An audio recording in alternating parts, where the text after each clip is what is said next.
کھلے آنکھ صلی علی کہتے کہتے، کھلے آنکھ صلی علی کہتے کہتے۔ الحمدللہ رب العالمین والصلاة والسلام علی خاتم النبیین، اما بعد فاعوذ باللہ من الشیطان الرجیم، بسم اللہ الرحمن الرحیم۔ الصلاة والسلام علیکہ یا رسول اللہ، الصلاة والسلام علیکہ یا حبیب اللہ، الصلاة والسلام علیکہ یا نبی اللہ وعلا آلکہ واصحابکہ یا نور اللہ۔ مدنی چینل کے ناظرین، پروگرام کھلے آنکھ صلی اللہ کہتے کہتے میں آپ سب کو خوش آمدید کہتے ہیں۔ اللہ پاک کی بارگاہ میں یہ دعا کرتے ہیں، اللہ پاک یہ صبح ہم سب کے لیے رحمت والی، برکت والی، سعادتوں اور نیکیوں والی فرمائے، اور یوں ہی ہماری ساری زندگی سعادتوں اور نیکیوں میں بسر ہو جائے۔ آئیے درود پاک کی فضیلت سنتے ہیں۔ اللہ پاک کے پیارے پیارے آخری نبی محمد عربی صلی اللہ تعالی علیہ وآلہ وسلم نے ارشاد فرمایا کہ جس نے مجھ پر 10 مرتبہ صبح اور 10 مرتبہ شام درود پاک بھیجا، اسے قیامت کے دن میری شفاعت نصیب ہوگی۔ سبحان اللہ۔ پیارے آقا صلی اللہ علیہ وآلہ وسلم کی شفاعت پانے کے لیے مدنی چینل کے ناظرین نیت کیجئے کہ ہم انشاءاللہ اپنے آقا و مولا صلی اللہ تعالی علیہ وآلہ وسلم کی مبارک ذات پر زیادہ سے زیادہ انشاءاللہ درود پاک پڑھیں گے، اور یہ تو اپنا معمول بنا لیں کہ 10 مرتبہ صبح اور 10 مرتبہ شام درود پاک پڑھنا ہے۔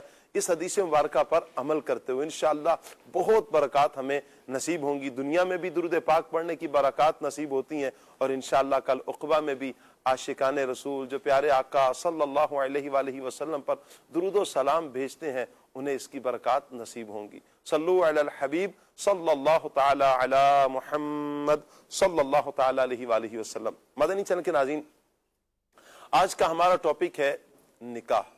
نکاح جو دو افراد کا ملنا ہے، یہ نکاح کا یہ بندھن، یہ رشتہ، یہ تعلق، یہ واسطہ ایک بہت بڑا پیغام بھی ہوتا ہے کہ ایک دوسرے کے ساتھ اب جو زندگی بسر کرنی ہے، انتہائی اچھے انداز میں، احسن انداز میں اور حسن سلوک کے ساتھ یہ زندگی گزارنی ہے۔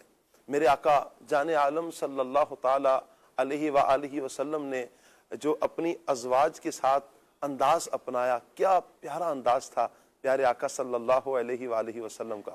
قربان جائیں میرے آقا جان عالم صلی اللہ علیہ وآلہ وسلم پر حضور صلی اللہ علیہ وآلہ وسلم ارشاد فرماتے ہیں، تم میں سب سے زیادہ بہترین وہ شخص ہے کہ جو اپنے گھر والوں کے ساتھ بہتر ہے، اور حضور فرماتے ہیں اور میں تم سب سے زیادہ اپنے گھر والوں کے ساتھ بہتر ہوں۔ سبحان اللہ۔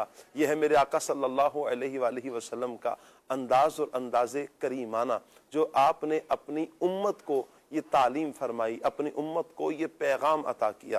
آج مدنی چینل کے ناظرین انشاءاللہ یہی ٹاپک ہمارا رہے گا، نکاح۔ مفتی صاحب بھی انشاءاللہ تشریف فرما ہوں گے، شرعی سوالات بھی اللہ نے چاہا تو ہم لیں گے، ٹاپک پر مبلغین سے گفتگو بھی انشاءاللہ ہم کریں گے۔ آپ سے یہ گزارش کریں گے کہ آپ ہمارے ساتھ رہیے، پروگرام مکمل دیکھنے کی نیت کیجیے، انشاءاللہ علم دین کا ڈھیروں خزانہ ہمارے ہاتھ آئے گا۔ اللہ تعالی ہم سب کو عمل کرنے کی توفیق عطا فرمائے۔ صلو علی الحبیب صلی اللہ تعالی علی محمد صلی اللہ تعالی علیہ وآلہ وسلم۔ آج ہمارے ساتھ کون کون سے گیسٹ ہوں گے انشاءاللہ آج ہم ان کو منچ پر بلائیں گے، آپ زیارت بھی کریں گے انشاءاللہ، ان سے گفتگو بھی کریں گے، مفتی صاحب کی بھی کچھ دیر میں انشاءاللہ ہم زیارت کریں گے۔ آج اللہ نے چاہا ہمارے ساتھ سجاد بھائی ہوں گے اور دوسرے ساجد بھائی ہوں گے۔ سجاد بھائی کو مرحبا، ساجد بھائی کو مرحبا کہتے ہیں۔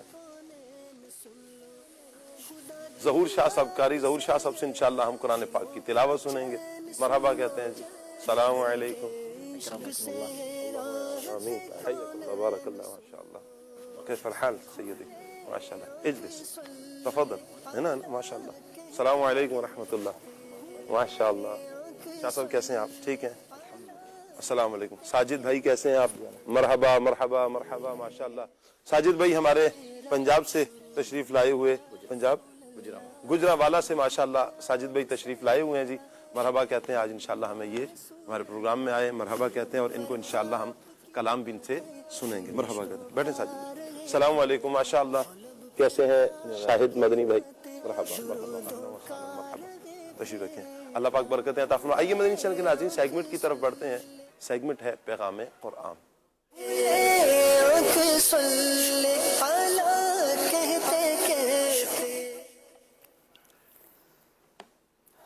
أعوذ بالله من الشيطان الرجيم اللہ کی پناہ مانگتا ہوں میں شیطان مردود سے۔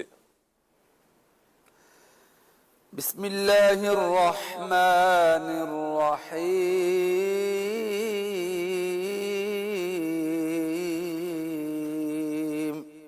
اللہ کے نام سے شروع جو نہایت مہربان رحمت والا ہے۔ يمحق الله الربا ويربي الصدقات والله لا يحب كل كفار أثيم۔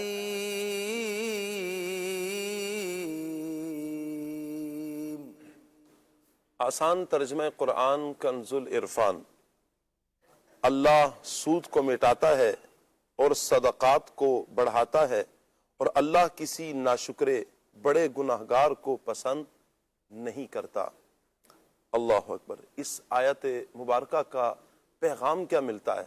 مدنی چینل کے ناظرین، دنیا کے عارضی نفع کے لیے، فائدہ کے لیے بعض لوگ اللہ پاک کی نافرمانیاں مول لیتے ہیں اور سود جیسے معاذ اللہ ثم معاذ اللہ حرام قطعی میں پڑ جاتے ہیں۔ حالانکہ سود خور جب مرے گا تو اس کا مال اسے کوئی فائدہ، کوئی نفع نہیں دے گا، بلکہ وہ اپنا مال و اسباب پیچھے چھوڑ کر جائے گا۔ اللہ پاک کے آخری نبی محمد عربی صلی اللہ تعالی علیہ وآلہ وسلم نے ارشاد فرمایا، بندہ کہتا ہے میرا مال میرا مال، حالانکہ اس کا مال تو صرف 3 طرح کا ہے۔ ایک جو اس نے کھا کر فنا کر دیا، جو کھایا اور فنا کر دیا۔ دوسرا فرمایا کہ جو اس نے پہن کر بوسیدہ کر دیا، اور تیسرا جو صدقہ کر کے محفوظ کر لیا۔ اس کے علاوہ جو کچھ ہے وہ لوگوں کے لیے چھوڑ کر چلا جائے گا۔ پیارے پیارے اسلامی بھائیوں، سود خور چونکہ اللہ پاک کی ناراضی اور غضب کی پرواہ نہیں کرتا، بلکہ صرف مال کی زیادتی کو ترجیح دیتا ہے، پس اللہ پاک نہ صرف اس زیادتی کو ختم کر دیتا ہے بلکہ اصل مال کو بھی ختم کر دیتا ہے، یہاں تک کہ اس سود خور کا انجام انتہائی فقر پر ہوتا ہے۔ جیسا کہ اکثر سود خوروں کا مشاہدہ بھی کیا گیا ہے کہ اگر فرض کر لیں کہ وہ اسی دھوکہ میں مبتلا ہو کر اس دھارے فانی سے چل بسا، تو اللہ پاک اس کے وارثوں کے ہاتھوں اس کا مال تباہ و برباد کر دے گا، اور دنیا اور آخرت میں ذلت و رسوائی کے سوا اس کے ہاتھ میں کچھ نہیں آئے گا۔ قرآن پاک کا پیغام کیا ہے؟ اللہ پاک سود کو مٹاتا جبکہ صدقہ و خیرات کو زیادہ کرتا ہے، اور دنیا میں اس میں برکت پیدا فرماتا ہے، اور آخرت میں اس کا اجر و ثواب بڑھاتا ہے۔ اللہ ہمیں ایسے افراد سے بھی بچائے، اور اللہ نہ کرے کوئی اس سود جیسی آفت میں مبتلا ہے، حرام قطعی میں مبتلا اگر ہو چکا ہے، اللہ کی بارگاہ میں سچی توبہ اللہ کی بارگاہ میں کر کے جن سے سود لیا ہے ان کا مال واپس لوٹانا بھی ضروری ہوگا۔ دارالفتہ اہل سنت سے لازمی رہنمائی لے کر اپنی آخرت کی فکر کرتے ہوئے اپنی دنیا اور آخرت کو سنوارنے کی کوشش کریں۔ اللہ ہمیں عمل کی توفیق عطا فرمائے۔ يمحق الله الربا ويربي الصدقات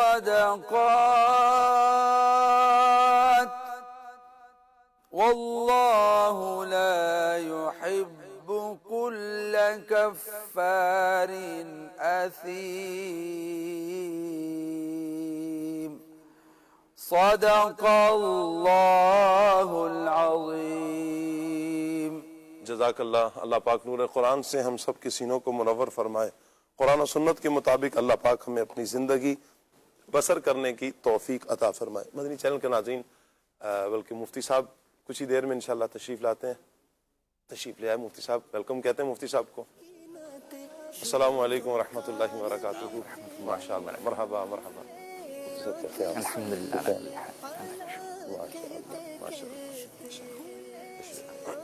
الحمدللہ۔ مدنی چینل کے ناظرین، مفتی صاحب کی آمد ہو چکی ہے. انشاءاللہ ابھی ہم کلام سنیں گے, کلام کے بعد ہم مفتی صاحب کی طرف بھی بڑھیں گے, مبلغین کی طرف بھی بڑھیں گے.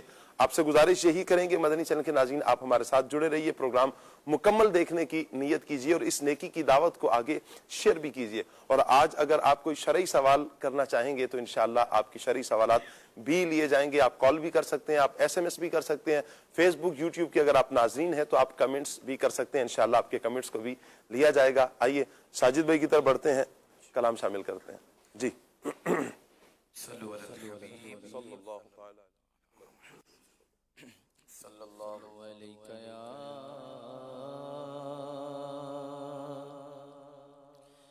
یا رسول اللہ وسلم علیہ یا حبیب اللہ. حسرت دید میں ہر آنکھ کو نم دیکھا ہے,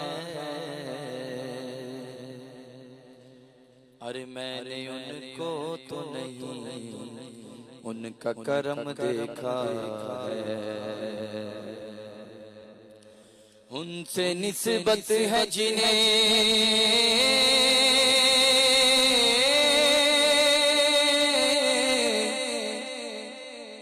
ان سے نسبت ہے جنہیں وہ بڑے آرام سے ہیں. ارے میں نے آقا کا غلاموں پہ کرم دیکھا ہے. پڑھ لیجئے صلی اللہ علیہ یا رسول اللہ وسلم علیہ یا حبیب اللہ.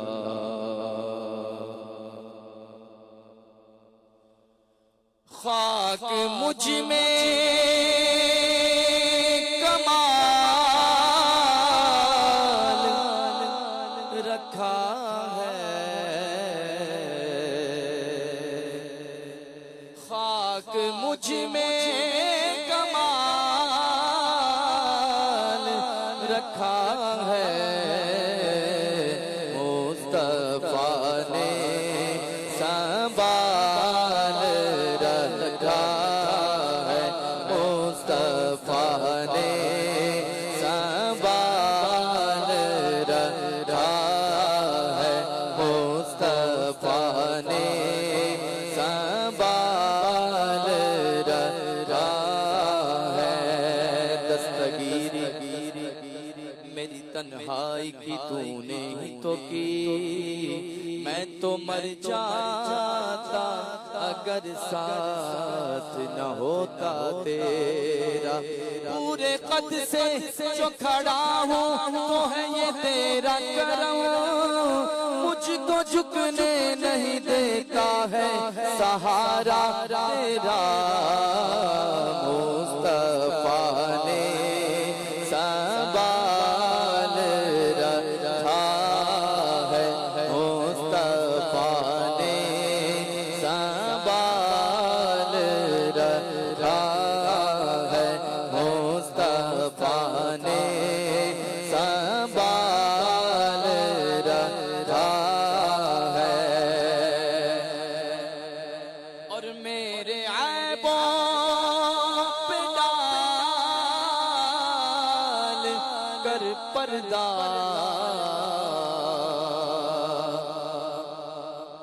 میرے عیبوں پہ ڈال کر پردہ. مجھ کو اچھوں میں ڈال رکھا ہے, مجھ کو اچھوں میں ڈال رکھا ہے. یا نبی سب کرم ہے تمہارا, یہ جو بارے یارے ہوئے ہیں, اب کمی کا تصور بھی کیسا جب سے منگتے تمہارے ہوئے ہیں. مجھ کو اچھوں میں ڈال رکھا ہے، مجھ کو اچھوں میں ڈال رکھا ہے، اور جو تمہارا نہیں اسے ہم نے، اور جو تمہارا نہیں اسے ہم نے اپنے دل سے نکال رکھا ہے، اپنے دل سے نکال رکھا ہے، اور سب نے ٹھکرا دیا تو کیا پرواہ، سب نے ٹھکرا دیا تو کیا پرواہ، آپ نے ہی خیال رکھا ہے، آپ نے ہی خیال رکھا ہے، آپ نے ہی خیال رکھا ہے، اور سب نے ٹھکرا دیا تو کیا پرواہ،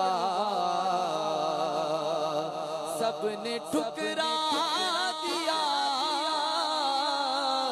تو کیا پرواہ، آپ نے ہی خیال رکھا ہے، آپ نے ہی خیال رکھا ہے، اور کوئی اس کو گرا نہیں سکتا، اور کوئی اس کو گرا نہیں سکتا، جس کو تم نے سنبھال رکھا ہے، جس کو تم نے سنبھال رکھا ہے، کہیے مصطفیٰ نے سنبھال رکھا ہے، اور اپنے دامن سے کر کے وابستہ، اپنے دامن سے کر کے وابستہ، ہر مصیبت کو ٹال رکھا ہے، ہر مصیبت کو ٹال رکھا ہے، اور تیرے قدموں میں موت مل جائے، تیرے قدموں میں موت مل جائے، بس یہی ایک سوال رکھا ہے، بس یہی ایک سوال رکھا ہے، اور تیرا اعجاز کب کا مر جاتا، آقا تیرے ٹکڑوں میں پال رکھا ہے، تیرے ٹکڑوں میں پال رکھا ہے، مصطفیٰ نے سنبھال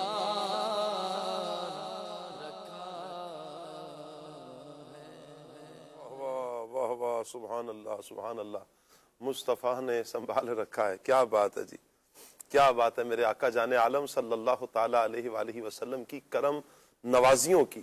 یقین کیجئے مدنی چینل کے ناظرین، پیارے آقا جان عالم صلی اللہ تعالی علیہ وآلہ وسلم کی ذات ہی ایسی پیاری ذات ہے، بلکہ حضور صلی اللہ تعالی علیہ وآلہ وسلم تو وہ ہیں جو مقصود کائنات ہیں، باعث تخلیق کائنات نبی کریم صلی اللہ تعالی علیہ وآلہ وسلم کی ذات ہیں، حضور ہیں تو آج چاند کی چاندنی ہمیں نظر آتی ہے، حضور ہیں تو تاروں کا ٹمٹمانا ہمیں نظر آتا ہے، حضور ہیں، حضور ہی کی وجہ سے تو آج سورج کی تپش ہے، یہ نہریں ہوں، آبشاریں ہوں، ہوائیں ہوں، پہاڑ ہوں، جنگلات ہوں، انسان ہوں، فرشتے ہوں، جنات ہوں، کچھ بھی جو بنا ہے سب کچھ بنا میرے حضور جان عالم صلی اللہ علیہ وآلہ وسلم کے صدقے ہے، حضور کے لیے بنا ہے، حضور کے صدقے ملا ہے۔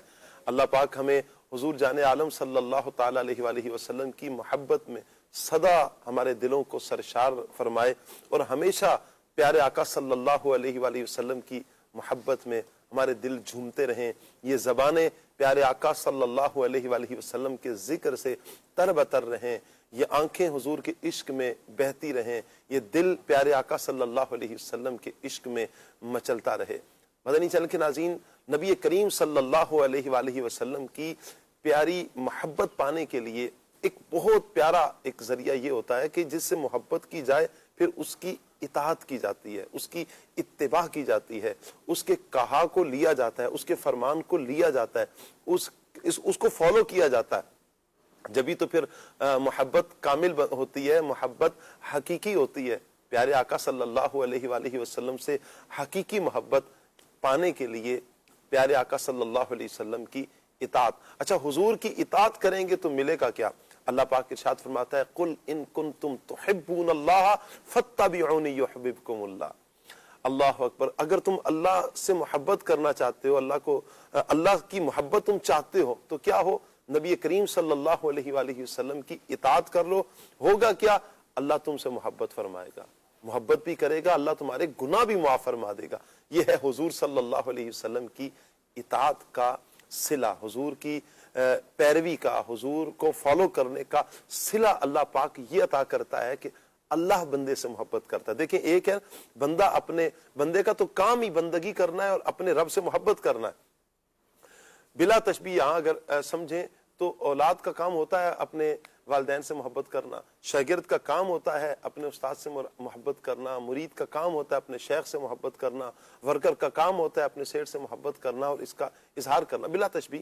اللہ پاک ہر یہ تشبیہوں سے پاک ہے، اللہ پاک کی ذات بہت بلند ہے، اعلیٰ ہے، عرفہ ہے، لیکن ہم سمجھیں اس بات کو کہ جب رب کسی سے محبت کرے کیا کمال ہے۔ اللہ بندے سے محبت فرما رہے ہیں، ایک ہے بندہ محبت کر رہا ہے اور ایک ہے رب تعالیٰ بندے سے محبت کر رہا ہے، اور یہ رب تعالیٰ کی محبت بندے کو جو مل رہی ہے کیسے؟ نبی کریم صلی اللہ علیہ وسلم کی اطاعت سے۔ آئیے پیارے اسلامی بھائیوں، پیارے آقا صلی اللہ علیہ وآلہ وسلم کی اطاعت کے بارے میں آئیں تو ہر شعبہ زندگی سے تعلق رکھنے والے افراد پیارے آقا صلی اللہ علیہ وآلہ وسلم کی اطاعت کریں گے، حضور کی اتباع کریں گے تو کامیابی حاصل ہوگی۔ جی ہاں، آج کا جو ہمارا ٹاپک ہے نکاح، میرے آقا صلی اللہ تعالی علیہ وآلہ وسلم فرماتے ہیں النکاح من سنتی، نکاح میری سنت ہے، فمن راغب عن سنتی فلیس منی، اور جو میری سنت سے منہ موڑے، روگردانی کرے، وہ ہم میں سے نہیں ہے۔ اللہ اکبر، وہ ہم میں سے نہیں۔ یہ کتنی اہم بات ہے۔ میں چاہوں گا میں اسی ٹاپک کو لے کر آگے چلوں کہ کئی ایک احادیث میں یہ فرمایا گیا کہ وہ ہم میں سے نہیں، اور یہ حدیث مبارکہ جو ہم نے سنی ہے اس میں بھی فرمایا گیا کہ جو نکاح سے منہ موڑتا ہے، میری سنت سے منہ موڑتا ہے، وہ ہم میں سے نہیں۔ مفتی صاحب کی طرف پڑھتے ہیں، مفتی صاحب کیا کہیں گے کہ وہ ہم میں سے نہیں، اس کا کیا معنی ہے؟ علماء اس پر کیا کلام فرماتے ہیں؟ بسم اللہ الرحمن الرحیم۔ جن احادیث طیبہ کے اندر یہ الفاظ ارشاد ہوئے، وہاں پر مفسرین نے اور شارحین نے اس کے مختلف جو ہے وہ معنی بیان کی۔ جی، ان میں سے ایک یہ کہ وہ ہمارے طریقے پر نہیں، طریقے پر نہیں، یعنی جو ہمارا اسلام کا طریقہ ہے، دین کا طریقہ ہے، کئی جگہوں کے اوپر وہ چیز انبیاء اور مرسلین کے طریقے میں سے ہے تو پھر وہاں پر جب انکار ہے تو مطلب یہ کہ وہ انبیاء اور مرسلین کے طریقے کے اوپر جو ہے وہ نہیں ہے. تو اور دوسرا یہ کہ اس کے اندر بیزاری کا اظہار ہے. تو یہ دونوں چیزیں جو ہے وہ اس کے اندر پائی جاتی ہیں. تو اس لیے یہ جن حدیث کے اندر یہ الفاظ وارد ہوئے تو ان کے اندر بیزاری کا معنی بھی ہے کہ نبی کریم صلی اللہ علیہ وسلم گویا کہ اس سے بیزار ہیں معاملے کے اندر. اور یہ بھی ہے کہ وہ اسلامی طریقے کے اوپر نہیں ہے, یعنی اسلامی طریقے کے اس کے برعکس جو طریقہ اس نے اختیار کیا ہوا ہے وہ غیر اسلامی طریقہ ہے. تو بہرحال دونوں ہی صورتوں میں اس سے بچنے کا حکم اسلام دیتا ہے. اللہ اکبر. مفتی صاحب ہمارا ٹاپک نکاح ہے. نکاح کی شرعی حیثیت کیا ہے؟ نکاح دیکھیں سنت ہے, اور نہ صرف سنت نبی کریم صلی اللہ علیہ وسلم ہے بلکہ پچھلے جتنے بھی انبیاء و مرسلین علیہم السلام گزرے ان تمام کی سنت ہے. کیونکہ آدم علیہ السلام سے یہ مشروع ہوا کہ آپ کا بھی نکاح اللہ کریم نے جو ہے وہ فرمایا سیدہ حوا رضی اللہ تعالی عنہا کے ساتھ, اور اس کے بعد بھی تمام انبیاء و مرسلین کا جو ہے وہ نکاح جو ہے وہ ہوتا رہا. نکاح کے ذریعے سے ہی جو ہے وہ ایک ازدواجی زندگی کا جو ہے وہ آغاز جو ہے وہ جائز طریقہ کار کے مطابق دین نے, شریعت نے, اللہ نے مشروع کیا. اب نکاح کے اعتبار سے اگر ہم بات کریں تو بنیادی طور پر تو سنت ہے, لیکن کئی صورتوں کے اندر یہ چیز فرض و واجب بھی ہو جاتی ہے, اور بعض صورتوں کے اندر یہ مکروہ بھی ہو جاتی ہے, بعض صورتوں میں حرام اور گناہ بھی جو ہے وہ ہو جاتی ہے. وہ یوں کہ جو شخص نکاح کے حقوق کی ادائیگی کے اوپر قادر نہیں ہے اور وہ پھر جو ہے وہ نکاح جو ہے وہ کرتا ہے تو اس کے حق میں ناجائز ہو جائے گا, کیونکہ جب وہ پھر اس راستے کی طرف بڑھے گا اور حقوق کی ادائیگی کے اوپر وہ قادر نہیں ہے تو ایسی صورت کے اندر وہ عورت کی حق تلفی کے اندر مبتلا ہوگا, اور عورت کی یا کسی بھی جو بندہ ہے اس کی حق تلفی کی جو ہے وہ شریعت مطہرہ اجازت نہیں دیتی. لیکن وہ حق کیا ہے اس کو سمجھنا ضروری ہے. کئی دفعہ کئی لوگ اس وجہ سے نکاح سے جو ہے وہ بیٹھے رہ جاتے ہیں کہ وہ اپنی نظر میں اس کے حقوق بہت زیادہ جو ہے وہ بنا کر بیٹھے ہوئے ہوتے ہیں. تو بنیادی جو حق شریعت مطہرہ نے جو مقرر کی ہیں ان کو پیش نظر رکھنا ضروری ہے. عام طور پر وہ کئی لوگوں کے اندر یا اکثر لوگوں کے اندر وہ پائے جاتے ہیں. تو وہ جب حقوق کی ادائیگی پائی جائے تو پھر ایسی صورت کے اندر اس سنت سے منہ موڑے رہنا یہ جو ہے وہ ہرگز درست نہیں ہے. اور بعض صورتوں میں جو ہم نے کہا کہ فرض و واجب بھی ہے تو جس کے لیے جو ہے وہ نکاح کے بغیر جو ہے وہ گناہوں سے بچنا ممکن نہ ہو تو پھر بہرحال اس صورت کے اندر اس کے لیے بعض صورتوں میں واجب اور بعض صورتوں میں فرض بھی نکاح کا حکم قرار پاتا ہے. اللہ اکبر. اچھا سجاد بھائی, قرآن پاک نکاح کے حوالے سے ہمیں کیا تعلیم فرماتا ہے, کیا کہیں گے آپ؟ اللہ پاک آپ کو سلامت رکھے قبلہ شاہ صاحب. آمین آمین. اللہ پاک آپ کی کاوشوں کو قبول فرمائے. آمین. بہترین ٹاپک آپ نے لیا ہے آج نکاح کے حوالے سے.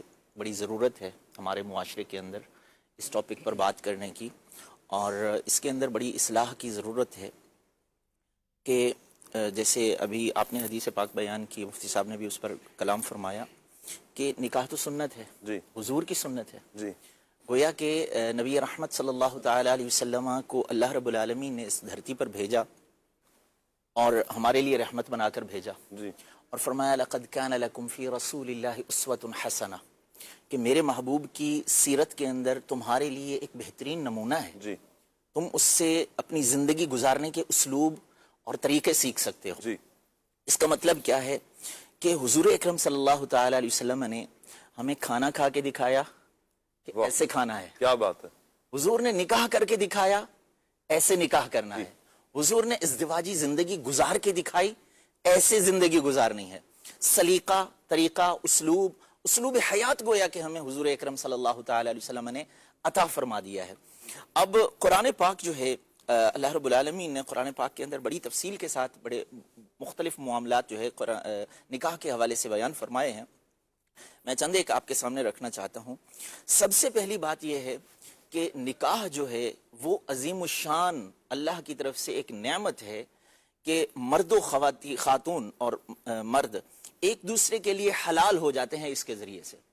گویا کہ اللہ رب العالمین نے ارشاد فرمایا قرآن پاک کے اندر ہن لباس لکم وانتم لباس لہن. نکاح کے بعد مرد عورت کے لیے لباس بن گیا ہے اور عورت مرد کے لیے لباس قرار دے دی گئی ہے. کتنی بڑی نعمت ہے کہ اللہ رب العالمین نے گویا کہ اس کے اندر علامہ شاہ صاحب قبلہ شاہ صاحب تھوڑا سا ہم غور کریں. اللہ رب العالمین نے فرمایا لباسن، یہ لباس ہیں، ہن لباس لکم وانتم لباس لہن، کہ تم ان کے لیے لباس ہو، وہ تمہارے لیے لباس ہیں. سمجھنے کی بات یہ ہے مدنی چینل کے ناظرین ذرا غور کریں، اللہ نے لباس کا لفظ کیوں استعمال فرمایا؟ لباس وہ ہوتا ہے جو ڈھانپ دیتا ہے، جو خامیاں ہوں، برائیاں ہوں، ہمارے اندر کوئی عیب ہوں تو ان کو چھپا دیتا ہے. اگر ہماری زندگی کے اندر جو پارٹنر ہے، ہمارا لائف پارٹنر، اس کے اندر کوئی اگر عیب ہیں تو ہمیں ان کو چھپا دینا چاہیے، ان کا اظہار نہیں کرنا چاہیے. اور نکاح کے بارے میں بڑی ایک خوبصورت بات اللہ رب العالمین نے فرمایا کہ نکاح کریں گے تو کیا ہوگا؟ اللہ تمہارے فقر و فاقہ کو دور کر دے گا. ان یکونوا فقراء یغنیہم اللہ من فضلہ.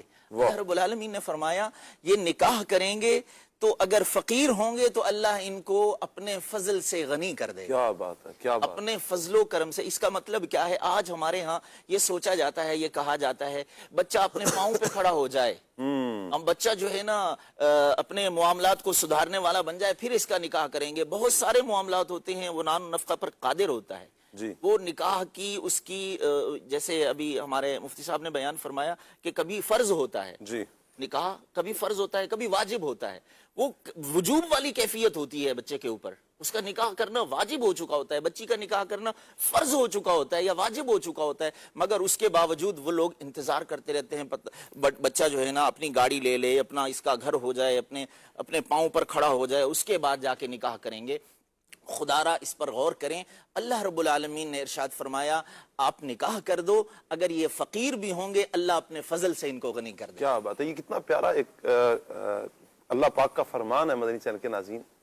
اللہ پاک اگر کوئی فقیر بھی ہوگا نکاح کے بعد اللہ پاک اسے غنی کر دے گا. یہ ذہن سے نکال دیا جائے کہ کیا ہوگا. اللہ پاک کرم کرنے والا ہے، اگر نان نفقہ دینے پر قادر ہے. جو پچھلی مرتبہ بھی ہم نے اس ٹاپک پر کچھ نہ کچھ گفتگو کی تھی، آج بھی انشاءاللہ کچھ مختلف جہات سے انشاءاللہ ہم گفتگو کریں گے.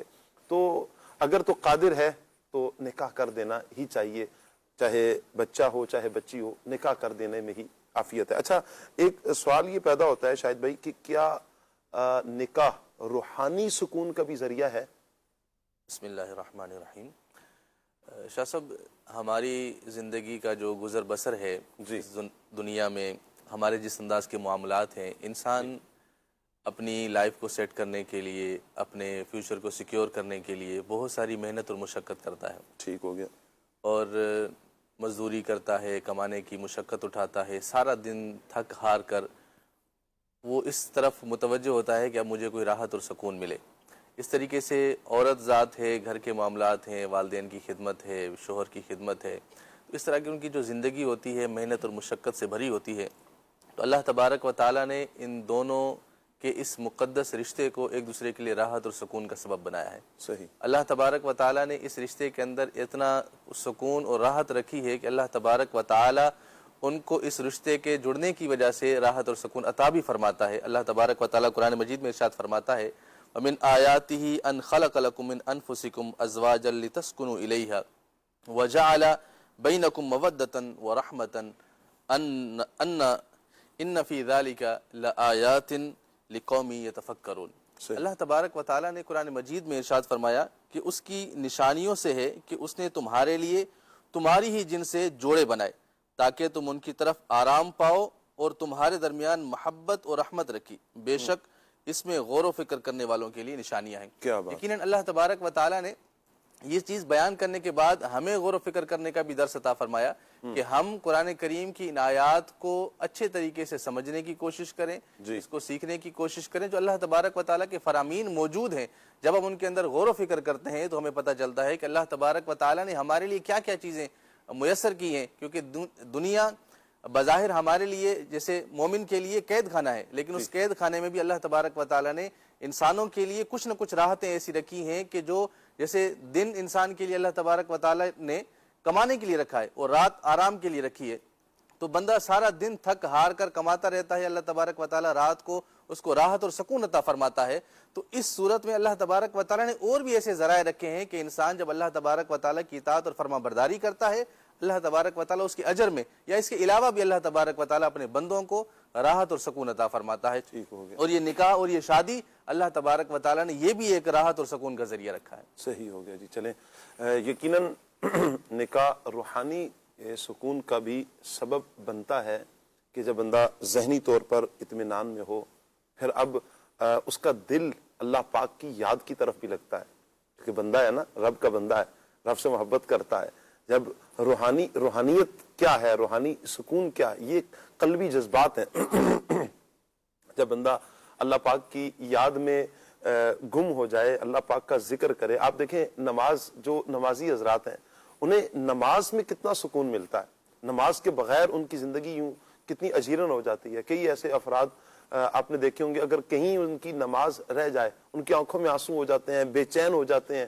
کسی سبب سے بھی اگر ان کی نماز رہ رہی ہو یا ٹائم گزرتا جا رہا ہو کم سے کم ہو مثلا کئی سفر پر ہیں وہ پڑھ نہیں پا رہے مطلب وضو نہیں ہے یا کوئی بھی ایکس وائی زی کوئی مسئلہ ہو سکتا ہے ایک فرض کر لیتے ہیں لیکن ان کی کیفیت پھر دیکھنے والی ہوتی ہے کہ وہ مچھلی کی طرح تڑپ رہے ہوں گے. نماز کا وقت ہے نماز کا وقت ہے بار بار ایک ہی خیال آ رہا ہے. کیوں کہ انہیں جو سکون چاہیے تھا آج وہ سکون نہیں مل رہا.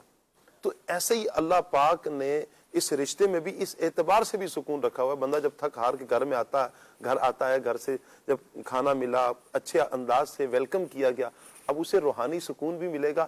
اب اس کا دل اللہ کی یاد کی طرف بھی لگے گا. اب اس کا دل اللہ پاک کا ذکر کرنے کی طرف بھی لگے گا. اللہ پاک کے دین کی ترویج و اشاعت کی طرف بھی اس کا ذہن جائے گا. اللہ پاک ہمیں عمل کرنے کی توفیق عطا فرمائے. اپنی سچی محبت اللہ پاک ہمیں عطا فرمائے. مدنی چینل کے ناظرین کچھ سوالات ہیں آپ کے کچھ میرے پاس بھی سوالات ہیں مفتی صاحب سے کریں گے انشاءاللہ. آج تو بہت سارے مفتی صاحب سوالات ہو چکے ہیں 11 سوال تو کالیں آ چکی ہیں اور کچھ میرے پاس بھی ہیں کچھ کمنٹس بھی آئیں گے تو آج تو لگتا ہے آپ کو 10 بجے تک بیٹھنا پڑے گا. اللہ آپ کو سلامت رکھے. جتنی دیر آپ شفقت فرمائیں گے آپ عطا فرمائیں گے. کال لیتے ہیں مفتی صاحب کے لیے. جی مفتی صاحب سے سوال ہے کہ نکاح میں شرط لگانا مثلا دوسری شادی نہ کرنا کیا درست ہے؟ جزاک اللہ خیرہ. جی مفتی صاحب یہ تو بڑا مسئلہ ہے. نکاح کے اندر جو ہے وہ فی زمانہ بھی اور پہلے بھی بہت ساری شرط جو ہے وہ لوگ لگاتے ہیں. اصل میں شرط جو ہے وہ اولاً تو وہ شرط بنتی ہے یا نہیں بنتی. جی عام طور پر ہمارے ہاں جو شرطیں لگائی جاتی ہیں وہ شرعی اعتبار سے شرط بنتی نہیں ہے کیونکہ وہ آن پیپر تو آ جاتی ہے لیکن ایجاب و قبول اس کے اوپر مشروط ہو کر نہیں کیا جاتا. جی یعنی یوں نہیں کہا جاتا کہ بھئی اس شرط پر ہم اپنی بیٹی تمہارے نکاح میں دیتے ہیں کہ جناب جو ہے وہ تم جو ہے وہ راستہ بتا رہے ہیں مفتی صاحب. تو ایک مثال دے رہا ہوں یہ الگ آگے بات ہے کہ آیا وہ شرط قابل قبول بھی ہوگی. ہاں جی اگلا سوال تو پھر یہ ہوگا نا قابل قبول بھی ہوگی یا نہیں. تو بنیادی طور پر یہ جب ایجاب و قبول ہوتا ہے وہ تو سمپل ہی ہوتا ہے کہ بھئی فلاں بن فلاں کا تم سے نکاح کیا یا فلاں بن فلاں سے نکاح کیا جی اور وہ کہتا ہے میں نے قبول کیا. تو یہ تو شرطی جو ہے وہ نہیں جو ہے وہ بنی. البتہ ہمارے ہاں نکاح نامے پر پھر بہت ساری شرائط بعض لوگ جو ہے وہ لکھوا دیتے ہیں. ان کے اندر کئی ناجائز ہوتی ہیں اور بعض وہ ہوتی ہیں جو جائز ہوتی ہیں لیکن وہ لازم نہیں ہوتی. جائز ہوتی ہیں اس کا مطلب ہے کہ گناہ نہیں ہے آپ لکھوا دیں لیکن اس کے اوپر عمل کرنا نہ کرنا وہ پابندی کے اعتبار سے جو ہے وہ لازم نہیں رہتا. جیسے ناجائز شرطوں کے اندر بسا اوقات یہ لکھوا دیتے ہیں کہ بھئی شوہر طلاق دے گا تو اتنا لاکھ روپے یا اتنا تولہ سونا جو ہے وہ بطور پینلٹی جو ہے وہ دے گا جرمانے کے طور پر دے گا. یا جرمانہ نہیں بھی لکھوایا تو یہ لکھتے ہیں حق مہر الگ ہوتا ہے اس کے علاوہ ہوتا ہے کہ بھئی اگر طلاق دے گا تو اتنے پیسے دینے پڑیں گے. تو یہ ناجائز ہے کیونکہ شریعت کے اندر مالی جرمانے کی کوئی بھی اجازت نہیں ہے. وہ چاہے کسی بھی صورت کے اندر ہو تو طلاق کی صورت میں بھی مالی جرمانہ اس کے اوپر عائد کرنا وہ بہرحال جو ہے وہ جائز نہیں ہے. وہ غلط طلاق دے بلا وجہ طلاق دے تو اس کی وجہ سے وہ بعض صورتوں میں گناہگار ضرور ہوگا لیکن اس کی وجہ سے آپ پینلٹی اس کے اوپر جو ہے وہ نہیں لگا سکتے. اچھا یہاں پر مفتی صاحب میں ایک بات آپ سے کرنا چاہوں گا. ایک شرط یہ بھی رکھی جاتی ہے کہ اگر ناراضی ہو کر عورت اپنے گھر جاتی ہے تو مثلا 20,000 روپیہ خرچہ عورت کا ہوگا, 3 بچے ہیں تو 10,000 روپے خرچہ, یوں 50,000 آپ نے ہر مہینے دینا ہے ناراضی کی صورت میں. تو یہ کیا یہ بھی شرط اسی میں آئے گی؟ جی، نفقے کے اعتبار سے لگایا جاتا ہے. بچوں کا تو خیر اس وقت بچے نہیں ہوتے، عام طور پہ عورت کا جو ہے وہ لگاتے ہیں. لیکن وہ پہلے ہی شرط لگا دی جاتی ہے نا. اچھا جی تو میں نے خیر نہیں دیکھا. بہرحال یہ بھی جائز نہیں ہے. اچھا کیوں جائز نہیں ہے؟ وجہ یہ کہ جب عورت خود ناراض ہو کر گئی ہے تو وہ تو ویسے ہی نفقے کی مستحق نہیں ہوتی. عورت نفقے کی حقدار ہی اس وقت ہوتی ہے جب وہ شوہر کے گھر میں رہے. ہاں بالفرض اگر عورت شوہر کے گھر میں رہنا چاہتی ہے، شوہر نے عورت کو گھر سے جو ہے وہ چلتا کر دیا، جی اس نے گھر سے نکال دیا ظلم و زیادتی کرتے ہوئے، تو اب بہرحال جو ہے وہ عورت نفقے کی حقدار ہوگی. اور اس صورت کے اندر بھی نفقے کی حقدار جبھی ہوگی جبکہ پہلے سے طے کر لیا گیا ہے. عام طور پہ ہوتا یہ ہے کہ یعنی ایک تو یہ صورت ہے جو آپ نے بیان کی کہ لکھوا لیا گیا. جی کئی دفعہ ایسا ہوتا ہے کہ لکھا ہوا نہیں ہے یا طے شدہ نہیں ہے. اب لکھے ہونے کی صورت کے اندر بھی حقدار تو وہ اسی صورت میں ہوگی جب شوہر نے ظلم و زیادتی کر کے نکالا. جی اگر شوہر نے ظلم و زیادتی کر کے نہیں نکالا، عورت ناراض ہو کر گئی ہے، تو لکھا ہونے کے باوجود بھی وہ نان نفقہ لینے کی حقدار نہیں ہوگی.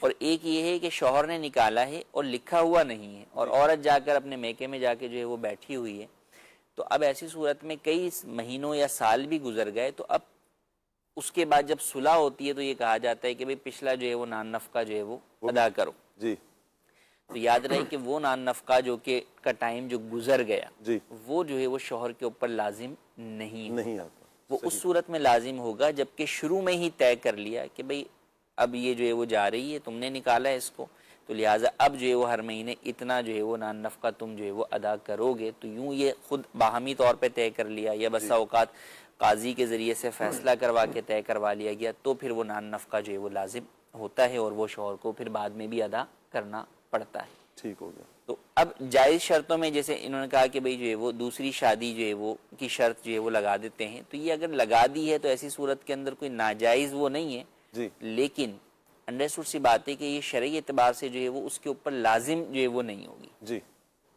ہاں قانونی اعتبار سے کئی ممالک کے اندر ایسا ہوتا ہے کہ اس کے لیے شوہر کو بیوی سے اجازت لینے کی جو ہے وہ حاجت ہوتی ہے. جی تو جہاں قانونی اعتبار سے وہ چیز ضروری ہے تو اس صورت کے اندر شوہر کو چاہیے کہ دوسری شادی کی طرف اگر بڑھے تو اولاً تو سب سے پہلے یہ دیکھے کہ آیا وہ دوسری شادی پر قادر بھی ہے یا نہیں ہے. جو اسلامی تعلیمات ہیں اس کی روشنی کے اندر کہ وہ دونوں بیویوں کے درمیان کے حقوق ادا کرنے پر قادر ہو، نمبر ایک. نمبر دو یہ کہ ان حقوق کی ادائیگی میں عدل پر قادر ہو. تو اگر ان دونوں چیزوں پر قادر ہے تو اس کو دوسری شادی کی طرف بڑھنے کی تو اجازت ہے. لیکن اب جب کہ اسے پتا ہے کہ میرے ملک کے اندر اس چیز کے اوپر یہ ایک پابندی ہے، جی تو اب اگر وہ اس پابندی کو اختیار نہیں کرے گا تو نتیجہ کیا ہوگا کہ اسے کیس بھگتنا پڑ جائے گا. جی تو پھر جو ہے وہ اس کے اندر جب مسلمان کیس بھگتتا ہے تو وہ دو تین صورتوں میں مبتلا ہو جاتا ہے. یا تو وہ جیل چلا جاتا ہے جس میں اس کی اپنی عزت نفس جو ہے وہ ہوتی ہے. دوسرا یا پھر اس کو جرمانہ ادا کرنا پڑتا ہے کوئی. تو یہ چیز بھی شریعت میں جائز نہیں ہے کہ آپ اپنے آپ کو جو ہے وہ ذلت کے اوپر پیش کریں جہاں اس بات کا اسے اندیشہ ہے کہ یہ جناب خلاف ورزی کی صورت کے اندر مجھے اس چیز کا سامنا کرنا پڑے گا. ٹھیک ہو گیا جی. ایک اور کال لیتے ہیں جی. شوکت حسین اتاری عرض کر رہا ہوں قادر پور راما ملتان شریف سے. میرا مفتی صاحب کی خدمت میں یہ سوال ہے کہ والدین کے مزارات پر قبرستان میں حاضری دینی چاہیے.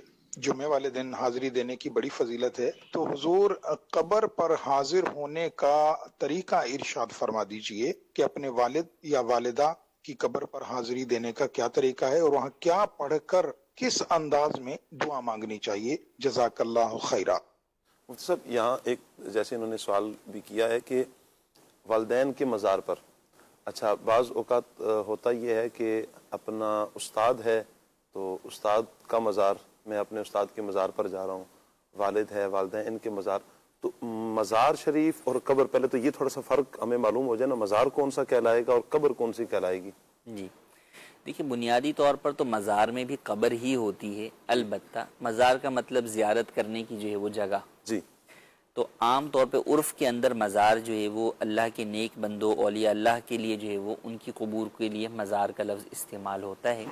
والدین یا جو ہے وہ اپنے دوست احباب یا اعزہ اقربا کے لیے قبر کا ہی لفظ جو ہے وہ استعمال ہوتا ہے. صحیح. تو اس لیے یہی لفظ استعمال کرنا چاہیے، ورنہ بلا وجہ کوئی ایسا لفظ جو کہ لوگوں میں معروف نہیں ہے آپ استعمال کریں گے تو لوگوں کے اندر تشویش کا جو ہے وہ باعث بنتا ہے. ٹھیک ہو گیا. اب جہاں تک تعلق ہے کہ آپ جو ہے وہ مزار کے اوپر یا قبر شریف پر جا رہے ہیں تو سب سے پہلی بات جو بہت ضروری ہے، مجھے پنجاب کا تو اندازہ نہیں لیکن کراچی کا بہت اچھی طرح اندازہ ہے جی کہ کئی لوگوں کے لیے اپنے والدین کی قبر پر جانا جو ہے نا وہی جائز نہیں ہو رہا ہوتا، اللہ اکبر. کیونکہ یہاں جو قبرستان کی صورتحال ہے نا تو آپ قبر پر پاؤں رکھے بغیر جو ہے وہاں تک پہنچ نہیں سکتے. ایسا ہی ہے. کسی دوسری قبر کے اوپر پاؤں رکھیں گے تو کسی بھی مسلمان کی قبر کے اوپر پاؤں رکھنا یا اس کو اپنے پیروں تلے روندنا یا اس کے اوپر چڑھنا یا اس پر کھڑے ہو کر اپنی والد یا والدہ کے لیے فاتحہ کرنا تو یہ جائز نہیں ہے. تو مسلمان کی قبروں کا احترام بہرحال جو ہے وہ ضروری ہے. تو اگر تو آپ کے مرحوم کی قبر تک، وہ چاہے آپ کا کوئی بھی مرحوم ہو، والد ہو، والدہ ہو، دادا ہو، دادی ہو، نانی ہو، پھپھی، تائی، کوئی بھی ہو، ان تک جانے کے لیے آپ کو ایسا راستہ جو ہے وہ میسر نہیں ہے، تو پھر ایسی صورت کے اندر آپ قبر کے قریب جہاں تک پہنچ سکتے ہیں، جہاں تک راستہ موجود ہے وہاں تک، یا پھر قبرستان کے مزار پر کھڑے ہو کر وہاں سے آپ جو ہے وہ سلام بھی عرض کریں اور جو ہے وہ فاتحہ اور ایصال ثواب بھی کریں. انشاءاللہ عز و جل انہیں جو ہے وہ آپ کا بھیجا ہوا ثواب کا تحفہ بھی پہنچے گا اور انہیں آپ کی حاضری کی اطلاع بھی ہوگی، اور یہ آپ کے لیے زیادہ بہتر ہوگا بجائے اس کے کہ آپ ان کی جو ہے وہ قبر تک پہنچنے کی کوشش کریں اور اس کے لیے آپ ان کے ارد گرد کے جو مردے ہیں ان کو جو ہے وہ پیروں تلے رونتے ہوئے جائیں کہ یہ چیز انہیں تکلیف دے گی، کیونکہ وہ ساری ایک گویا کہ فیملی اب جو ہے وہ ہے.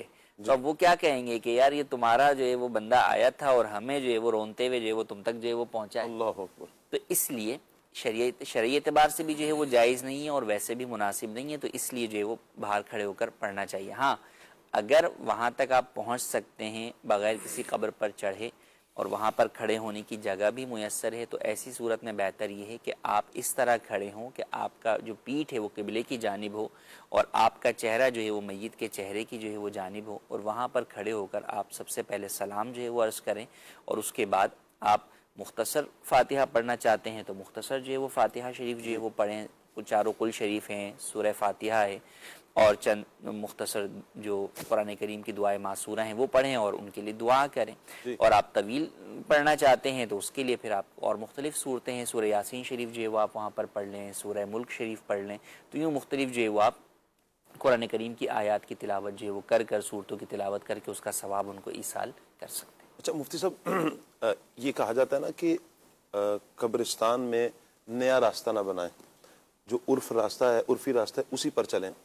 یہاں ایک سوال یہ آتا ہے جو عرفی راستہ ہے یہ بھی تو قبرستان میں ہے ایک. دوسری بات یہ ہے کہ ہم جو بھی راستہ بنائیں گے تو یہ کچھ ہی ٹائم ہوا نا، چلیں 10 سال 20 سال 50 100 سال ہوئے ہوں گے یہ قبرستان بنے ہوئے، جبکہ دنیا تو زمانوں سے ہے. زمین کے نیچے جہاں بھی قدم رکھیں گے تو قبرستان تو وہاں ہوگا، پھر تو ہمارا چلنا ہی مشکل ہو جائے گا. تو کیا کریں؟ دیکھیں اصل میں یہ تو ایک آپ سوچ ہے آپ کی کہ جناب ہر جگہ قبرستان ہوگا. ضروری نہیں کہ ہر جگہ ہی قبرستان جو ہے وہ ہو، یا یہ بھی ضروری نہیں کہ زمین میں ہر جگہ پر ہی، جس جگہ ہم بیٹھے ہیں یہاں نیچے بھی کوئی اور پہلے آبادی جو ہے وہ رہ چکی ہو. تو ٹھیک ہے پرانی جو ہے وہ آبادیاں بھی بسا اوقات جو ہے وہ ہو جاتی ہیں، دریافت ہو جاتی ہیں، لیکن ہر جگہ ہوں یہ ضروری نہیں، اور ہر جگہ قبرستان ہو یہ بھی ضروری نہیں ہے. تو جس جگہ کے بارے میں ہمیں معلوم ہوگا کہ یہ قبرستان ہے تو بہرحال وہاں جو ہے وہ درست نہیں ہوگا. اسی طریقے سے کوئی قبرستان ہے اور وہاں پر پرانا راستہ جو ہے وہ بنا ہوا ہے، عام طور پہ بوڑھے بتا دیتے ہیں، گورکن بتا دیتے ہیں، یا پرانے آنے جانے والے بتا دیتے ہیں کہ یار یہ تو ابھی نیا راستہ بنا ہے، پہلے تو اس جگہ پر قبریں ہی ہم نے جو ہے وہ دیکھی تھی. تو جب ایسی صورتحال ہوگی تو پھر بہرحال اس راستے کے اوپر نئے جو راستہ بنا ہے اس پر چلنا جائز نہیں ہوگا. صحیح. اچھا مجھ سے SMS کے ذریعے بھی کچھ سوالات آئے ہوئے ہیں. کہہ رہے ہیں جی سلسلہ کھلے آنکھ صلی اللہ کہتے کہتے میں بلال رضا بات کر رہا ہوں. بہت شکریہ بلال بھائی. کہہ رہے ہیں مفتی صاحب سے سوال یہ کرنا ہے کہ نابینا افراد کی شادی نابینا خواتین سے ہوگی یا آنکھ والی خواتین سے، اس بارے میں کفر کیا ہے؟ شرعی مسئلہ بیان فرمائیں. دیکھیں نکاح جو ہے وہ تو ہو سکتا ہے، اس کے اندر جو ہے وہ کوئی حرج نہیں ہے. نابینا کا جو ہے وہ غیر نابینا کے ساتھ بھی نکاح جو ہے وہ جائز ہے فی زمانہ. اب دیکھیں کف کی طرف بات کریں تو وہ کف تو یقیناً جو ہے وہ بینا عورت کے لیے، یعنی جس عورت کا جو ہے وہ جو اخیاری عورت ہے تو اس کے لیے وہ کف تو نہیں ہے. لیکن البتہ جب اگر والدین کی رضامندی ہے، وہ لڑکی خود راضی ہے، تو اس صورت میں شرعی اعتبار سے پھر کوئی حرج بھی نہیں. جی اچھا جی. کہہ رہے ہیں جس نے 4 کی ہوں شادیاں اور پاس کوئی بھی نہ ہو تو کیا آگے پھر کر سکتا ہے؟ اور ویسے بھی وہ گنگا ہے. جبھی 4 کی سوال. تو بنیادی طور پر تو دیکھیں 4 کے بعد جو ہے وہ جائز نہیں ہے. تو پھر کسی ایک کو طلاق دے گا, طلاق کے بعد اس کی عدت گزر جائے گی تو ہی وہ اگلا نکاح کر سکتا ہے. ٹھیک ہو گیا. کال لیتے ہیں جی. میرا مفتی صاحب سے سوال ہے, کیا فون یا آن لائن؟ کیا فرما رہے ہیں سجاد؟ پاس نہیں ہے بیویاں ان کی 4 نکاح بیویاں تو پاس کیے. نہیں ہیں, پاس نکاح نہیں، کیا مطلب وہ اس نے. فوت ہو گئیں یا چلی گئیں یا طلاق ہو گئی. مطلب وہ بیرون پاس ملک نہیں چلا جاتا ہے نا, بعض اوقات یوں پاس نہیں ہوتی. 4 شادیاں ہیں لیکن 4 سے دور ہے, کسی اور ناراض بھی ہو سکتی ہیں, اپنے اپنے گھر میں چلے جائیں. مفتی صاحب نے بیان فرما نکاح کے دیا. اندر اگر جو ہے وہ ہیں وہ کہ زندہ ہیں اور نکاح کے اندر موجود ہیں تو بہرحال 5ویں جو ہے وہ نہیں کر سکتا. اچھا مفتی صاحب, جو ایسے ایب نارمل افراد ہوتے ہیں تو کیا ان کا بھی نکاح ہو جائے گا بالغ ہیں اگر تو؟ نہیں, یہ ایب نارمل نہیں, ایب نارمل تو ذہنی اعتبار سے. نہیں, میں ان کی بات نہیں کر رہا, ویسے ہی ایب اچھا, نارمل کے حوالے ذہنی سے. اعتبار سے جی دیکھیں اس کے لیے جو ہے وہ ولی کی جو ہے ہوتا ہے کہ یعنی آپ یوں سمجھیں کہ آپ غیر عاقل کی بات کر رہے ہیں, جی, کہ غیر عقل مند جو ہے وہ نہیں ہے, مجنون ہے, یا جو ہے وہ ایک فقہی اصطلاح کے اعتبار سے ماتوہ جو ہے وہ ایک شخص کہلاتا ہے. جی. تو ان کا نکاح بھی جو ہے وہ درست ہوگا, لیکن وہ اپنا نکاح خود نہیں کر سکتے. ان کا نکاح ان کا ولی جو ہے وہ کرتا ہے, مگر ولی نکاح تو کر سکتا ہے, طلاق نہیں دے سکتا پھر. اچھا. ہاں, تو اگر کسی کا بھی اس طرح نکاح ہو گیا اور پھر یا تو پہلے وہ ایسے ہی تھا جی. یا بعد میں ایسا ہو گیا, جی. تو بہرحال جو ہے وہ طلاق جو ہے وہ نہیں دے سکتا. اللہ اکبر, اللہ پاک عافیت فرمائے. کال لیتے ہیں جی. میرا مفتی صاحب سے سوال ہے, کیا فون یا آن لائن نکاح جائز ہے؟ آن لائن نکاح مفتی صاحب, دنیا میں سب چیزیں آن لائن ہو رہی ہیں, لوگ جو وہ چاہتے ہیں کہ یار یہ چیز بھی جو ہے وہ آن لائن ہو جائے. خاص طور پر بیرون ملک میں رہنے والوں کو یہ زیادہ ضرورت پڑتی ہے. وجہ یہ ہوتی ہے کہ انہیں اپنی وائف کو بلوانے کے لیے ان کا یہ ہوتا ہے کہ بھئی رخصتی کے لیے جب ہم جائیں گے تو اس وقت جو ہے وہ ان کے اس ملک کے پیپرز وغیرہ جو ہے ویزا وغیرہ کے جو ہے وہ بن جائیں, تو لوگ اس طرف جو ہے وہ بڑھتے ہیں کہ بھئی نکاح پہلے جو ہے وہ ہو جائے. دیکھیں بنیادی طور پر فقہ حنفی کے اندر ایجاب و قبول کا ایک مجلس میں ہونا ضروری ہے. ایک مجلس سے مراد یہ کہ شوہر اور بیوی دونوں بیٹھے ہوئے ہیں اور وہ آپس میں ایجاب و قبول جو ہے وہ کریں, یا پھر عام طور پہ ہمارے ہاں نکاح کی مجلس جو ہوتی ہے جس میں قاضی صاحب وغیرہ موجود ہوتے ہیں, گواہ موجود ہوتے ہیں, تو وہاں پر عورت نہیں آتی. عورت تو اندر اپنے گھر میں ہوتی ہے پردے میں, یا اگر شادی ہال میں بھی ہے تو وہ خواتین کے جو ہے وہ برائڈل روم وغیرہ کے اندر جو ہے وہ ہوتی ہے, تو وہ آتی نہیں ہے. تو پھر آپ کہیں کہ یہاں پر کون ہوتا ہے, یہاں پر در حقیقت اس کا وکیل ہوتا ہے. جی. تو وہ وکیل جو ہے وہ اپنی موکلہ کی جانب سے ایجاب و قبول کرتا ہے. تو یا تو وہ شخص خود موجود ہو یا اس کا موکل موجود ہو, تو ایسی صورت میں نکاح ہو جائے گا.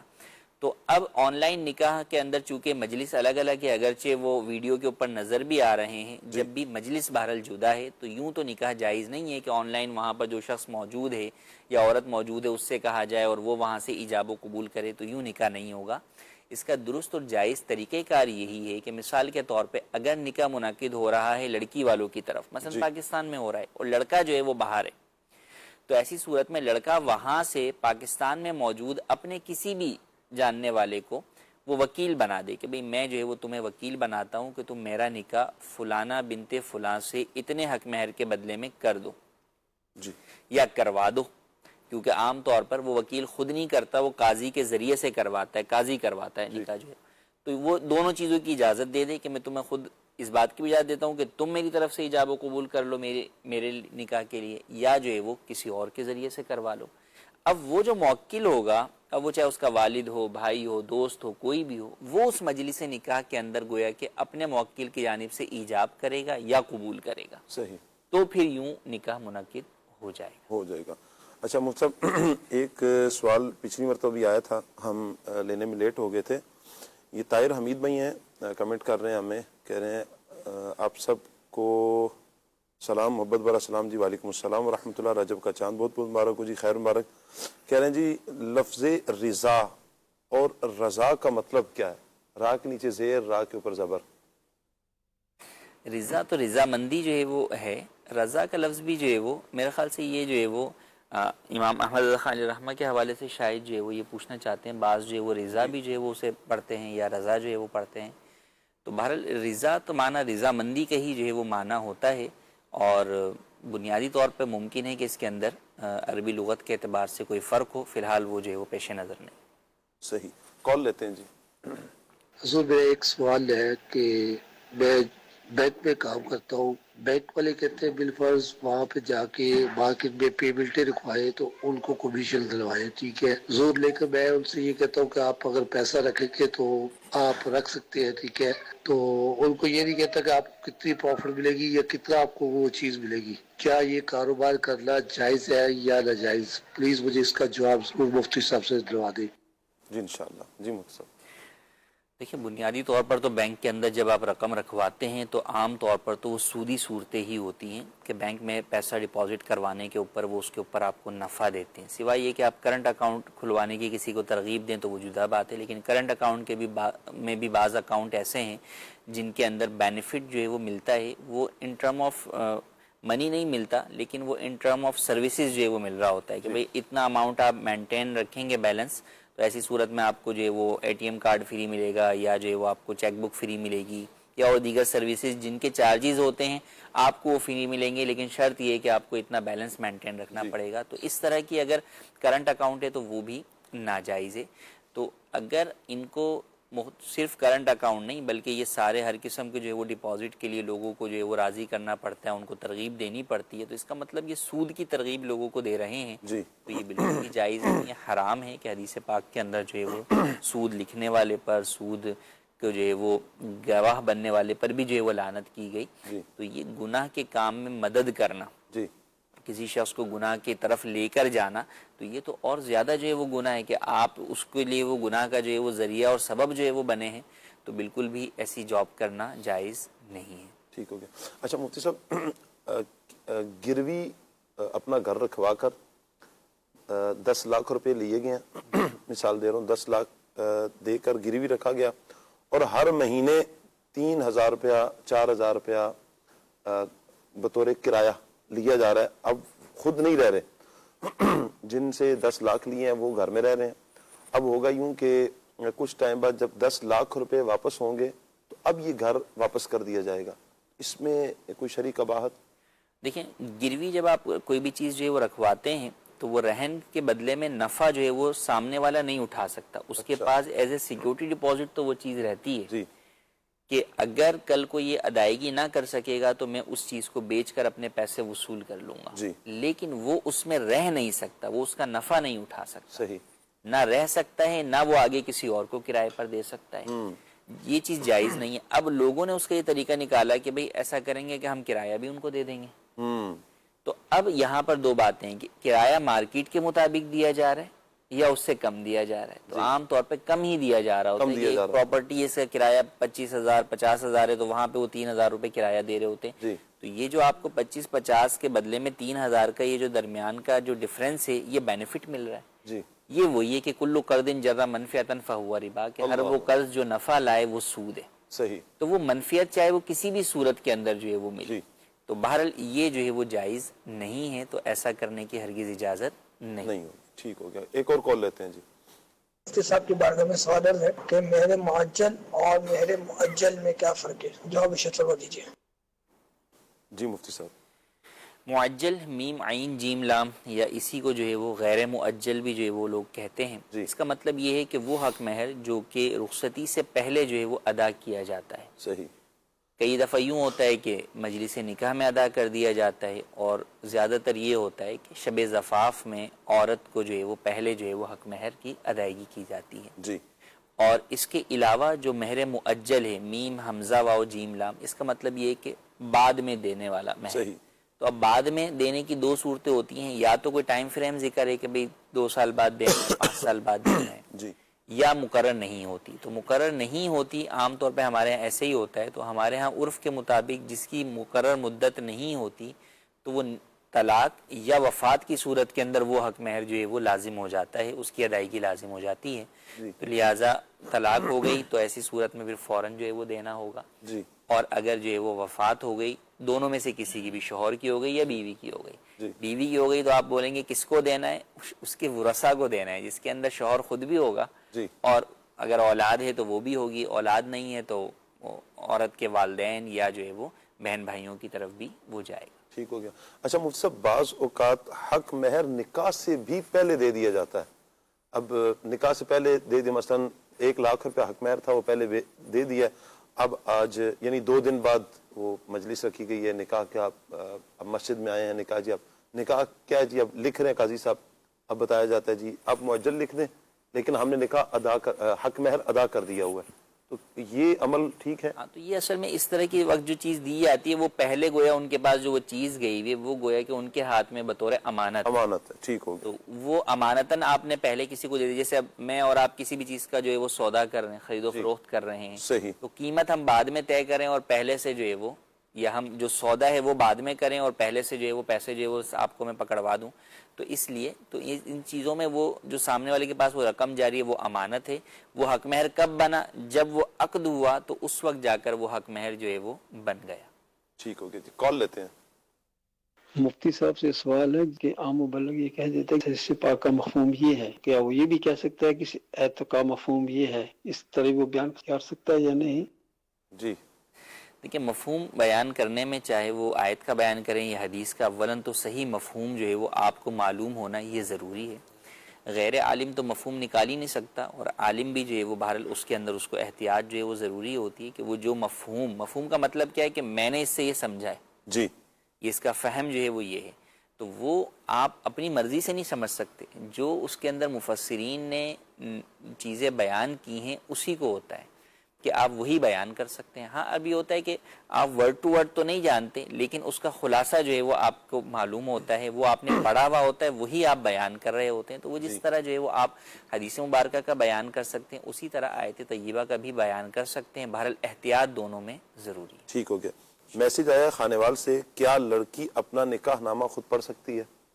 بالکل پڑھ سکتی ہے، بلکہ پڑھنا چاہیے، اسے بتانا چاہیے. کئی دفعہ ہوتا ہے کہ ان کو پتہ نہیں ہوتا. ہمارے ہاں عام معاشرے کے اندر اس طرح کا ہے کہ لڑکیوں سے یہ ساری چیزیں ڈسکس نہیں کی جاتی. حق مہر بھی بس اوقات اس سے پوچھا نہیں جاتا. جی والدین جو وہ خود کر دیتے ہیں، وہ راضی بھی ہو جاتی ہے، لیکن چاہیے یہ کہ اس کو پورا جو ہے وہ بتایا جائے کہ بھئی فلاں بن فلاں سے تمہارا نکاح ہو رہا ہے اور اتنے حق مہر کے بدلے میں جو ہے وہ ہو رہا ہے. جی تو وہ بالکل اینڈ ٹائم پر تو پوچھا ہی جاتا ہے، جب اجازت لی جا رہی ہوتی ہے اس وقت تو بتا ہی دیتے ہیں کہ بھئی اتنے حق مہر کے بدلے میں ہے، لیکن چاہیے کہ جو ہے وہ پہلے ہی جو ہے وہ اس سے ڈسکس جو ہے وہ کر لیں اور پھر اس کی رضامندی کے ساتھ ہی جو ہے وہ حق مہر بیان کیا جائے. اگر اس کے علاوہ کوئی اور شرط وغیرہ لکھی جا رہی ہے تو وہ بھی بالکل جو ہے وہ اس سے جو ہے وہ پوچھ لی جائے. کہ بسا اوقات یوں بھی ہوتا ہے کہ ایسی شرط جو ہے وہ لکھوا دی جو اگلی پوری زندگی اس کے لیے تانوں کا باعث بنی ہوئی ہے. وہ بولے بھئی کس نے لکھوا دی تھی، مجھے تو خود نہیں پتا کہ کیوں لکھوائی ہے، اور اس کو جو ہے اس کی وجہ سے تانے جو ہے وہ پڑھ رہے ہوں. بالکل اس طرح کی کوئی بھی چیز ہو تو وہ پہلے مشاورت کرنی چاہیے. اللہ اکبر. ایک اور سوال آیا کہ نکاح میں حق مہر کتنا ہونا چاہیے سنت کے مطابق؟ دیکھیں، نکاح میں حق مہر کی کم از کم مقدار بیان کر دی گئی جو کہ تقریباً 31 گرام جو ہے وہ چاندی ہے. 31 گرام 618 ملی گرام ہے، لیکن آپ آسان لفظوں میں یاد کرنے کے لیے 31 گرام چاندی ہے. صحیح. 2 تولے 7.5 ماشا جو ہے وہ بنتا ہے. تو اس کی قیمت آپ مارکیٹ سے معلوم کر لیں جب بھی نکاح جو ہے وہ ہو رہا ہے. اب آج کل جو ہے وہ اس کی قیمت کافی زیادہ جو ہے وہ ہو گئی ہے کیونکہ چاندی جو ہے وہ بہت زیادہ جو ہے وہ ہائی ہو گئی ہے. تو آج کل تقریباً جو ہے وہ 20,000 کے اندر جا کر یہ بیٹھتا ہے. تو یہ جو ہے وہ نکاح کی جو ہے وہ منیمم مقدار ہے، میکسیمم کی کوئی لمٹ نہیں ہے. صحیح. فریقین جس کے اوپر راضی ہو جائیں، باہمی رضامندی سے جس کے اوپر دونوں افراد راضی ہو جائیں تو وہ حق مہر رکھا جا سکتا ہے. لیکن دیکھیں، حق مہر رکھنے میں یہ بات ذہن میں ہو کہ حق مہر ادا کرنا ہے. ادا کرنا ہے. جی بالکل. یہ نہیں کہ جناب جو دل چاہے رکھ لیں. جناب کئی دفعہ ایسے بھی جو ہے وہ سننے میں آتا ہے کہ جو دل چاہے رکھ لیں. سر بھائی جو دل چاہے رکھ لیں، جس نے ادا کرنا اس سے تو پوچھ لیں. پچھلے دنوں میں آپ کو بتاؤں، اسی ہفتے کی بات ہے بلکہ جو ہفتہ گزرا، ایک میرے پاس صاحب سائل آئے تو وہ بتا رہے تھے کہ وہ یوں ہی ہوا کہ جو دل چاہے 50 تولہ سونا رکھ لیا اور ابھی طلاق ہو گئی ہے. اللہ اکبر. تو اب وہ یہ پوچھنا آتا ہے کہ میں اب کیا کروں. تو میں نے کہا رکھتے ہوئے آپ کو خیال نہیں آیا؟ بولے ہمیں تھوڑی پتہ تھا طلاق ہو جائے گی. یا اللہ. تو بات یہ ہے کہ لوگوں کے ذہنوں میں یہ ہوتا ہے کہ بھئی نہ طلاق ہوگی نہ کچھ ہوگا تو کون سا دینا ہے. جی. یا یہ ہوتا ہے کہ بھئی ہم معاف کروا لیں گے. تو نکاح کے اندر جو حق مہر ہے وہ عورت کا حق ہے، وہ اولاً تو شوہر کو دینے کی نیت ہی رکھنی چاہیے. جی. اور سامنے والوں کو بھی چاہیے کہ وہی حق مہر کا تقاضا کریں جو دکھ رہا ہے کہ بھئی وہ ادا بھی کر سکتا ہے. جی. ورنہ کئی دفعہ یہ ہوتا ہے کہ آپ اتنا حق مہر رکھ دیتے ہیں کہ وہ پھر اس کی ادائیگی اس کے لیے ممکن نہیں ہوتی. اچھا وہ رکھتے کیوں ہیں؟ وہ اس لیے رکھتے ہیں کہ جناب یہ اس کے خوف کی وجہ سے طلاق نہیں دے گا ہماری بیٹی کو. حالانکہ طلاق دینے والے اس صورت میں بھی جو ہے وہ دے دیتے ہیں، اور جو نہ دینے والے ہوتے ہیں وہ چاہے جو ہے وہ تھوڑا سا بھی ہو تو وہ نہیں دیں گے، کیونکہ ان کو پیسوں کا وہ نہیں ہے، ان کو عورت کی عزت جو ہے وہ عزیز ہے۔ پھر کئی دفعہ ایسا ہوتا ہے کہ بہت زیادہ حق مہر ہو تو اس کا نتیجہ یہ ہوتا ہے کہ شوہر ظلم بھی کرتا ہے، اور پھر آپ اسے طلاق مانگے تو وہ طلاق نہیں دیتا، تو اسے یہ ہوتا ہے کہ میں طلاق دوں گا تو مجھے اتنا حق مہر جو ہے وہ دینا پڑ جائے گا۔ جی، تو لہٰذا ان تمام چیزوں کے اندر چاہیے یہ کہ حق مہر جو ہے وہ مناسب رکھا جائے، دینے والے بھی اس نیت سے جو ہے وہ جو شوہر ہے یا اس کی فیملی ہے وہ شوہر سے ایک تو پوچھ کے رکھے۔ کئی دفعہ یوں بھی ہے کہ وہ شوہر بعد میں آیا کہ بھئی مجھے تو پتہ ہی نہیں تھا، آخر میں جو ہے وہ تایا نے جو ہے وہ اتنا لکھوا دیا، میں تو اس وقت ہکا بکا تھا، لیکن میرا تو منہ ہی ڈھکا ہوا تھا، مجھے کہ میں کیا بولتا۔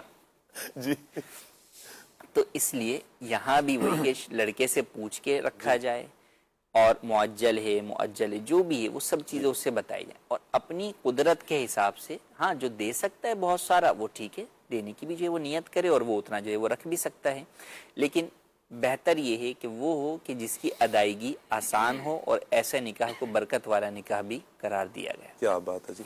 آسان نکاح کے فوائد کچھ سجاد بھائی سے لے لیتے ہیں۔ سبحان اللہ۔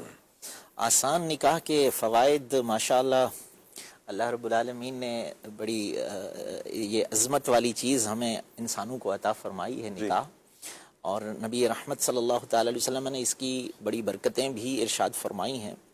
اور لیکن میں ایک چھوٹی سی چیز قرآن کے حوالے سے اپنے مدنی چینل کے ناظرین کی گزارش کرنا چاہوں گا کہ ہمارے ہاں ایک کانسیپٹ ہے کہ لڑکی والے جو ہے اپنی بچی کے نکاح کے لیے رشتہ ڈھونڈنے کی کوشش تو کرتے ہیں لیکن بات نہیں کرتے۔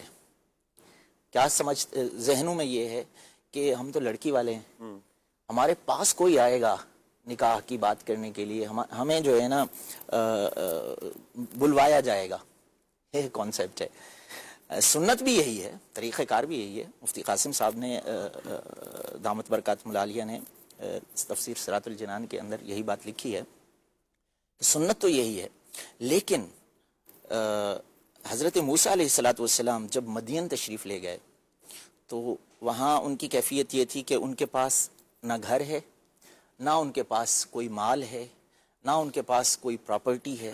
ایسی کیفیت میں حضرت شعیب علیہ السلام اللہ کے نبی ہیں، انہوں نے جب دیکھا کہ ایک نوجوان جو صالح ہیں، نیک ہیں، پرہیزگار ہیں، اور ان کی بیٹیاں ہیں، تو انہوں نے کیا ارشاد فرمایا؟ انی ارید ان انکحک احدی ابنتی ہاتین، میں اپنی دو بیٹیوں میں سے ایک کا نکاح آپ کے ساتھ کرنا چاہتا ہوں۔ جی، اس کا مطلب کیا ہے؟ مفتی صاحب نے بھی ارشاد فرمایا کہ سنت تو یہ ہے کہ لڑکے والے آ کے بلوائیں، لیکن اگر لڑکی والا بھی والد دیکھے کہ کوئی اچھا رشتہ ہے اور وہ مناسب رشتہ مل رہا ہے، میری بیٹی کے لیے مناسب ہے، تو وہ بھی بات کر سکتا ہے، اس کے لیے بھی کوئی حرج نہیں ہے۔ اور یہ جو ابھی ہماری بات بھی چل رہی تھی حق مہر کے حوالے سے، حضور اکرم صلی اللہ تعالی علیہ وسلم نے ارشاد فرمایا بابرکت نکاح وہ ہے جس میں فریقین کے اوپر بوجھ نہ ہو، یعنی اس کے اندر مہر زیادہ نہ رکھا جائے، اور یہاں سے جو ہے اس بات کے تقاضے نہ ہوں کہ ان کو جو ہے نا جہیز بہت زیادہ دیا جائے، نہ جہیز کا بوجھ ہو نہ مہر کا بوجھ ہو، آسان نکاح ہو، تو اس میں اللہ رب العالمین برکتیں عطا فرما دیتا ہے۔ اور نبی رحمت صلی اللہ تعالی علیہ وسلم کی زندگی کو اگر ہم دیکھیں، جس کو اللہ نے فرمایا کہ لقد کان لکم فی رسول اللہ اسوۃ حسنہ، کہ تمہارے لیے میرے محبوب کی زندگی میں بہترین عملی پریکٹیکلی نمونہ ہے۔ تو اس زندگی کو اگر دیکھیں، حضور نے اپنی بیٹیوں کے نکاح کیے، حضور نے خود نکاح کیے، تو بڑے آسان نکاح۔ کیا بات ہے، کیا بات ہے۔ صحابہ اکرام کی زندگیوں کو دیکھا جائے اور شہزادی کونین کا نکاح دیکھا جائے، نبی پاک صلی اللہ علیہ وآلہ وسلم کی شہزادی سیدہ فاطمہ اور دیگر جو حضور کی شہزادیاں ہیں، جی ہاں، ان کے بھی تو نکاح ہوئے ہیں۔ پیارے آقا صلی اللہ علیہ وسلم نے ان کے جو نکاح فرمایا، خود پیارے آقا صلی اللہ تعالی علیہ وآلہ وسلم کے نکاح کو دیکھا جائے، بڑا آسان نکاح ہے۔ اگر سنت کی پیروی کی جائے نا، تو آج جو یہ بہت برڈن بڑھ چکا ہے نا، یہ ختم ہو جائے۔ یہ جو نکاح کے شادی کا جو سلسلہ ہوتا ہے، اس کے لیے پہلے تو بچہ کماتے کماتے کماتے جوڑتے جوڑتے جمع کرتے کرتے اس کی عمر گزر چکی ہوتی ہے، پھر شادی کے بعد آدھی زندگی تو یوں گزر گئی، اور آدھی زندگی قرض اتارتے اتارتے جب کھانے کا ٹائم آیا, سکون کا ٹائم آیا, پھر پتہ چلتا ہے کہ اب تو کچھ, وہ کہتے ہیں نا کہ دانت بھی نہیں رہے, جب کچھ کھانے کا ٹائم ہے اب دانت بھی نہیں رہا, عصا پکڑا اور ہاتھ بھی کانپ رہے ہیں. تو یوں ہی وہ زندگی, یہ ایک تفنن کے طور پر کہا ہے کہ یوں ساری زندگی پہلے تو کماتا رہا, جیسے ہی تھوڑا ہوش سنبھالا, چلو بھائی تمہاری شادی کرنی ہے تم کماؤ, اب وہ کمایا, اب شادی کی عمر بھی گزر چکی. ایک سوال بھی آیا ہوا کہ بعضوں کے ہاں رواج ہے مفتی صاحب 30-35 سال کی عمر میں یا اس سے بھی بڑی عمر میں جا کر شادی کرنے کا, تو یہ اس عمر میں ادھر تک پہنچا, اب اس کے بعد پھر قرض اتارنا ہے, تو کتنا ہی اچھا ہو کہ ہم نکاح کو آسان کر دیں. اور یہ ہمارے اختیار میں ہے نکاح کو آسان کرنا. اس کے لیے کرنا کیا ہے, آپ خرچے کم کر دیں, سنت کے مطابق آپ نکاح کریں, آپ دیکھیں کہ خیر و برکت, انشاءاللہ خیر و برکت ہوگی. آپ کی کچھ کالز مزید ہیں, مفتی صاحب کی جانے کا بھی ٹائم ہو گیا, 1-2 کال مزید لے لیتے ہیں. جی مفتی صاحب سے میرے یہ سوال ہے, خفیہ نکاح کا حکم بیان فرما دیں. جی مفتی صاحب, خفیہ نکاح جو ہے وہ ایک یہ ہے کہ بغیر جو ہے وہ گواہوں کے نکاح ہے, تو وہ تو کئی منعقد جو ہے وہ نہیں ہوتا. کئی لوگ جو ہے وہ بسا اوقات اس طرح کے ہمارے پاس سوالات بھی آتے ہیں کہ لڑکا لڑکی جو ہے وہ اللہ کو گواہ بنا کر, اللہ رسول کو گواہ بنا کر جو ہے وہ نکاح جو ہے وہ کر لیتے ہیں کہ جناب ان سے بڑھ کر کون جو ہے وہ گواہ ہے, فرشتوں کو گواہ بنا کر جو ہے وہ نکاح جو ہے وہ کر لیا. ایسے سوال بھی آتے ہیں مفتی صاحب؟ جی بالکل. تو یہ تو ہمارے پاس جو سوال آتے ہیں وہ ہم اگر آپ کو بتانا شروع کریں تو پورے سلسلے اسی کے اوپر ہو جائے کہ دارالفتہ کے سوالات جو ہیں. اللہ اکبر. تو لوگ بہت یعنی کہ علم دین سے دوری نظر آتی ہے. ابھی تو ایک بہت اہم ٹاپک ہے جس کو ہم نے ڈسکس نہیں کیا, وہ ہے رضاعت کا. کیونکہ یہ پہلے دور میں پھر بھی جو بہت سارے لوگوں کو ان چیزوں کا علم ہوتا تھا, لیکن اب کئی ایسے نکاح آ جاتے ہیں جن کو بچے ہو گئے اور وہ آپس میں ہیں رضائی بہن بھائی, تو لا علمی کی وجہ سے جو ہے وہ نکاح جو ہے وہ ہوئے. اللہ اکبر. تو ان کا جو سوال تھا وہ میرے ذہن سے نکل گیا, کیا تھا؟ خفیہ نکاح. جی تو دیکھیں, ایک تو یہ ہے کہ بغیر اس کے تو ہم انہیں یہی کہتے ہیں کہ بھائی جس اللہ رسول کو آپ گواہ بنا کے نکاح کریں, اسی اللہ رسول نے کہا ہے کہ انسانوں کو گواہ بنائیں. ٹھیک ہے, اللہ رسول کا حکم یہی ہے کہ جو ہے وہ 2 مرد ہوں یا 1 مرد اور 2 عورتیں ہوں. جی. پھر خفیہ نکاح کے اندر کئی دفعہ اولاً تو اس کا جو آغاز ہوتا ہے وہی گناہوں بھرا ہوتا ہے. جی. کہ آپس میں لڑکا لڑکی کا آپس میں جو ہے وہ بات چیت کرنا اور یہ ساری چیزیں, تو وہ ناجائز و گناہ ہے. پھر کئی جگہ پر لڑکی کا جو ہے وہ کف جو ہے وہ نہیں ہوتا, لڑکا جو ہے وہ لڑکی کا ہم پلہ نہیں ہوتا, جو شرعی اعتبار سے ہم پلے کی معیارات ہیں اس پر نہیں اترتا, تو ولی کی اجازت کے بغیر یہ نکاح ہوتا ہے. تو یوں بھی جو ہے وہ نکاح منعقد ہی نہیں ہوتا. اور تیسرا یہ کہ کئی جگہوں پر اگر یہ تمام چیزیں بھی نہ ہوں تو بھی بہرحال اس کے مفاسد جو ہے وہ بہت زیادہ ہیں. تو لہٰذا ایسی اس سے جو ہے وہ بالکل جو ہے وہ بچنا چاہیے. کئی لوگ اس کے اندر, مجھے جو ایک وہ چیز پتہ چلی ہے اور سوال بھی بس اوقات آتا ہے کہ لوگ لڑکا لڑکی آپس میں بات چیت کرنے کے لیے جن کو تھوڑا سا خوف خدا ہے وہ اس راستے کو اختیار کرتے ہیں جو آگے جو ہے وہ ان کے لیے مصیبت بن جاتا ہے. ان کو پتہ ہے کہ بھئی لڑکا لڑکی کا آپس میں بات چیت کرنا جائز نہیں ہے, تو اب وہ کیا کرتے ہیں کہ بھئی نکاح کر لیتے ہیں صرف بات چیت کرنے کے لیے. اللہ اکبر. اور اب پھر اس وقت جب ان کو اپنے راستے جدا کرنے ہوتے ہیں, لڑکی کو جدا کرنے ہوں, عام طور پہ اسی وقت جو وہ زیادہ مسئلہ آتا ہے, تو اب وہ شخص جس نے خفیہ نکاح کیا ہوا ہوتا ہے وہ اس کو طلاق دینے پہ تیار نہیں ہوتا. ادھر اس کے اس نکاح کا کسی کو پتہ نہیں اور گھر والوں نے اس کی شادی کی تاریخ طے کر کے رکھی. اب ایسی صورت میں یہ پریشان ہو رہی ہوتی ہے کہ بھئی میں جو ہے وہ کیسے جو ہے وہ نکاح کے اوپر دوسرا نکاح کر لوں, وہ مجھے طلاق دے نہیں رہا, وہ مجھے طلاق سے جو وہ آزاد نہیں کر رہا نکاح سے. تو لہٰذا ایسا کوئی بھی قدم جو ہے وہ نادانی کے اندر ہرگز نہ اٹھایا جائے. نکاح جو ہے وہ اعلانیہ ہی جو ہے وہ کرنا چاہیے اور باقاعدہ اس کا جو ہے وہ سب کو پتہ ہو, اور حدیث پاک کے اندر بھی جو ہے وہ اسی کی جو ہے وہ ترغیب جو ہے وہ دلائی گئی. تو ہم جو آسان نکاح کی بات کر رہے ہیں وہ یہ نہیں ہے کہ جناب 2 افراد جائیں اور کہیں بھی نکاح کر کے آ جائیں. آسان کا مطلب یہ کہ بھئی ٹھیک ہے آپ شادی کی ساری چیزیں جو آپ کی رسومات ہیں انہیں ختم کریں, باقی مسجد کے اندر جو ہے وہ نکاح کریں, گواہوں کی موجودگی میں کریں اور دونوں طرف کے فیملی کے افراد کی موجودگی میں کریں. آپ کوئی گناہ کا کام کرنے نہیں جا رہے, جب آپ ایک اچھا اور نیک کام کرنے جا رہے ہیں تو پھر وہ آپ جو ہے وہ پبلکلی جو ہے وہ کریں. تو خفیہ نکاح جو ہے وہ کئی صورتوں کے اندر اولن تو ہوتے ہی نہیں ہے کہ وہ نکاح کا نام ہی ہوتا ہے، بنیادی طور پر تو وہ نکاح ہی نہیں ہوتا، تو وہ تو گناہ اور بدکاری کی طرف جو ہے وہ انسان جو ہے وہ جا رہا ہوتا ہے. اور اگر کسی صورت میں وہ نکاح کی کوئی صورت بنتی بھی ہو تو بھی بہرحال فی زمانہ اس کے جو مفاسد جو ہے وہ ہوتے ہیں وہ بہت زیادہ جو ہے وہ ہوتے ہیں، تو اس لیے ایسی کسی بھی چیز کی طرف جو ہے وہ ہرگز نہیں بڑھنا چاہیے. ٹھیک ہو گیا، ایک اور کال دیجیے. میرا مفتی صاحب سے یہ سوال ہے کہ نکاح کے وقت پھول ہار یا اسٹیج بنانا کیسا؟ جزاک اللہ خیر. کیا بنانا؟ اچھا پھول ہار یا، تو پھول ہار یا اسٹیج بنانے میں تو کوئی حرج جو ہے وہ نہیں ہے. وہ یہ کہ سادگی کی طرف آپ آئیں تو بہت اچھی بات ہے، لیکن اگر کوئی جو ہے وہ ایسی چیزیں بناتا ہے جو کہ شریعت مطہرہ کے اندر ممنوع نہیں ہے، تو چونکہ وہ خوشی کا موقع ہے تو خوشی کے موقع پر عام طور پر پھول ہار جو ہے وہ پہنائے بھی جاتے ہیں، اس کا جو ہے وہ اسٹیج وغیرہ بھی بنایا جاتا ہے، یا دلہا دلہن کا جو کمرہ ہوتا ہے اسے سجایا جاتا ہے یا سیج بنائی جاتی ہے، تو اس میں بھی کوئی حرج نہیں ہے، شرعی اعتبار سے جو ہے وہ جائز ہے. سب اس میں شادی میں پیسوں والا ہار بھی پہناتے ہیں جی، تو یہ بھی ہو جائے گا جائز؟ پیسوں والے ہار پہنانا یہ جائز نہیں ہے، کیونکہ اس کے اندر تصویر ہوتی ہے، جاندار کی تصویر جب ہوگی تو جاندار کی آپ ہار پہنائیں گے تو تعظیم کے لیے پہنا رہے ہیں آپ کسی بھی شخص کے لیے، صحیح. تو تعظیم کے لیے جاندار کی تصویر کو جو ہے وہ آویزاں کرنا یہ ناجائز ہے، تو اس لیے پیسوں والا ہار پہنانا یہ جائز نہیں. صحیح ہو گیا. بعض اوقات تو سونے کی انگوٹھی بھلے تھوڑی دیر کے لیے پہنائی جاتی ہے مفتی صاحب، اب وہ لڑکے والے جیسی جاتے ہیں تو ساس صاحبہ کی طرف سے ہوگی یا سسر صاحب کی طرف سے انگوٹھی پہنائی جاتی ہے، اور وہ سونے کی بھلے کہہ دیتے ہیں تھوڑی دیر پہن لیجئے گا، کیا حکم ہوگا؟ سونا پہننا چونکہ مرد کے لیے حرام ہے تو لمحے بھر کے لیے بھی جو ہے وہ پہننا جائز نہیں ہے، تو بالکل بھی ہرگز ہرگز نہ پہنی جائے، اور نہ ہی خریدنے والا خریدے اس چیز کو، واضح طور پہ پہلے ہی جو ہے وہ منع کر دیں. تو ایسی رسم و رواج جو کہ گناہوں بھری ہیں ان سے تو بچنا فرض ہے.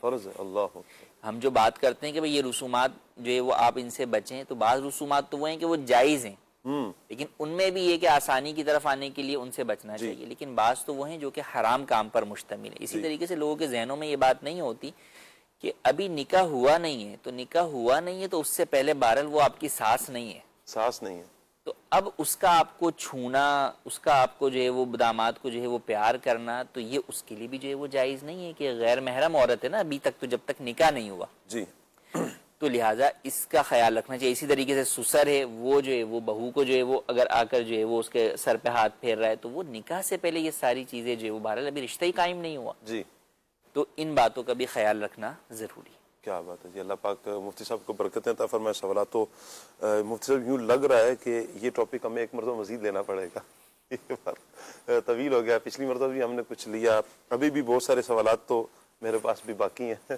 اللہ تعالیٰ خیر فرمائے. بہت بہت شکریہ مفتی صاحب آپ کا. اللہ پاک آپ کو جزائے خیر عطا فرمائے. بہت شکریہ. السلام علیکم ورحمۃ اللہ وبرکاتہ.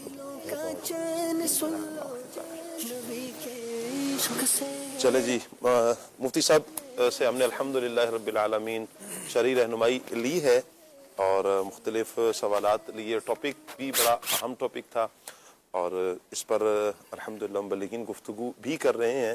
آپ کی کچھ فرمائش ہیں نعتوں کی، وہ بھی لے لیتے ہیں جی، شامل کرتے ہیں کچھ کالز مزید. جی کال دیجیے. سید ثاقب شاہ صاحب کیا حال ہے؟ سہیں ٹھیک ہے، طبیعت ٹھیک ہے؟ سہیں تھوڑی کال سے ماشاءاللہ بہت اچھا جواب دینے کی کوشش کی تھی ساری زبان وچ. ماشاءاللہ دل بہت خوش ہوئے. سہیں ایویں سے ہمیشہ خوش رہو، دعا میں یاد رکھا. سہیں آپ سرائکی آتی ہے نا آپ کو؟ وہ اس کا میں جواب کیسے دوں؟ کل تو میں نے ابراہیم بھائی سے پوچھ کر دے دیا تھا، ماشاءاللہ آج نہیں آتا. آپ ان سے میرے شکریہ ادا کر رہے ہیں ان کا. بس وہی شکریہ تھوڑا بہت بہت شکریہ تھوڑا بہت شکریہ جی. اللہ پاک اللہ پاک خیر عطا فرمائے. اللہ پاک تھانوں جزائے خیر عطا فرمائے. صحیح ہے جی، بہت چلیں جی. اللہ آپ کو جزائے خیر عطا فرمائے. بہت شکریہ. اب میرے لیے مجھے اچھا کل میں نے جب جواب دیا میں نے کہا کل آگے کسی اور آیا کوئی پشتوں میں آیا تو میرے لیے مشکل ہوگی کہ مبلغین پٹھان تو اس وقت نہیں ہوتے ہیں جو پختون اسلامی بھائی ہیں. اچھا سندھی میں کہا تو چلے شاہد بھائی تو آ جائیں، لیکن شاہد بھائی نہیں ہوں گے تو میں کس سے پوچھوں گا، جواب میرے لیے مشکل ہو جائے گا. بہرحال جتنا آتا ہے کوئی ٹوٹی پھوٹی بول لیتے ہیں. بہرحال بڑی میٹھی اور بڑی پیاری زبان سرائکی ہے. اللہ پاک تمام عاشقان رسول کو برکت عطا فرمائے. کال لیتے ہیں آپ کی.